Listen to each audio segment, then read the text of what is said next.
Earlier this month, the president announced a new trade deal with Mexico and Canada. Now, before that announcement, we talked with the congressional candidates about the president's trade policies and tariffs and whether they support them. We'll start with Democratic nominee Lee Aumann. His trade policies seem to be based on this idea that we have to, if we are winning, then everyone else has to lose, and if anyone else is winning, then we must be losing. And it's not that simple. Trade is not a zero-sum game. I think the tariffs have hurt us in Alabama specifically.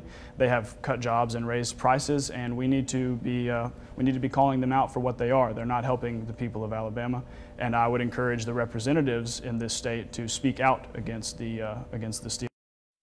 His opponent, Republican Congressman Robert Aderholt, disagrees and says the president's doing an excellent job of revisiting trade agreements made over the last several decades and says that we need to be on a level playing field. We have seen manufacturing in this country go to take a real hit in Republican and Democrat administrations. And so this is not a partisan issue, but the president has said, this is not a partisan issue, this is about the American workers. And we've got to make sure that we have jobs here in this country, we've got to make sure that we protect jobs in this country, and we've got to make sure that we bring more jobs into this country. And I see that's what the president's doing, that's what he is working on from the trade aspect, and so I applaud what he's doing. We also talked about gun control and whether more needs to be done by Congress following mass shootings in our country. I asked both their stance on gun control and why. Congressman Aderholt said he is a strong supporter of the Second Amendment and said we need to focus on addressing mental health problems and not gun control.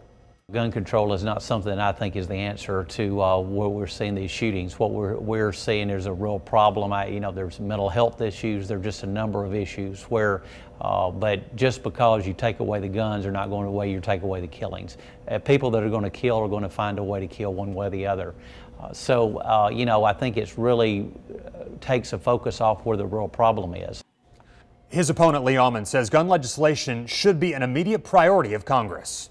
Well, I don't think we have to choose between gun rights and the rights of a gun owner and safety. I think that's a false choice. I think most responsible gun owners know that we can take some measures to keep our society safer that won't infringe on the rights of responsible, law-abiding gun owners.